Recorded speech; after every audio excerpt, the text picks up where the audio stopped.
বাগেরহাটে মোরেলগঞ্জে দুর্নীতি, অনিয়ম ও ঘুষ গ্রহণের অভিযোগে দক্ষিণ জিউধরা ইউনিয়ন ভূমি অফিসে দুদক অভিযান চালায়। বুধবার দুপুর ২টার দিকে দুদক বাগেরহাট জেলা সহকারী পরিচালক মোহাম্মদ সাইদুর রহমানের নেতৃত্বে একটি টিম ২ ঘণ্টাব্যাপী এই অভিযান পরিচালনা করেন।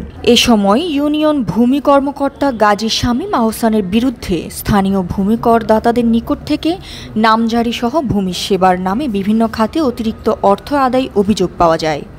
কবে যাইতে পারবেন? আপনার একটা স্টেটমেন্ট লাগবে। তো আমার স্যারের কাছ থেকে পারমিশন নিয়ে যদি আপনাদের কাছে যাই, কোন স্যারের কাছ থেকে? আমার রেসিডেন্ট সাহেবের কাছ থেকে আপনার রেসিডেন্টকে ফোন করছি। জিজ্ঞাসাবাদ শেষে ওই অফিসের একটি রুম থেকে ব্যাগে থাকা নগদ ৫০,০০০ টাকা প্রাথমিকভাবে জব্দ করা হয়। এ সম্পর্কে বাগেরহাট জেলা দুদকের সহকারী পরিচালক মোহাম্মদ সাইদুর রহমান বলেন, সারা দেশে ইউনিয়ন ভূমি অফিসে অভিযান পরিচালনার অংশ হিসেবে এই অভিযান পরিচালনা করা হয়েছে। তাকে দুদক জেলা কার্যালয়ে উপস্থিত হয়ে লিখিত জবাবের জন্য নির্দেশ দেওয়া হয়েছে বলেও এই কর্মকর্তা জানান। এটা আপনি নিতে পারতেছেন, আর একজন ব্যক্তি আপনাকে সাথে বিকাশের বা মেসেজের মাধ্যমে যে ১৫,০০০ টাকা দিচ্ছে, আমার এটা করে দেন, আর আপনি করতেছেন না, এটা কতটুকু যুক্তিসঙ্গত বলে মনে হয়? এ বিষয়ে মোরেলগঞ্জ উপজেলার ইউনিয়ন ভূমি কর্মকর্তা গাজী শামীম আহসান তার দপ্তরে প্রাপ্ত টাকার বিষয়ে বলেন, তার ব্যক্তিগত মৎস্য ঘেরে মাছ বিক্রি করার টাকা ছিল ওগুলো।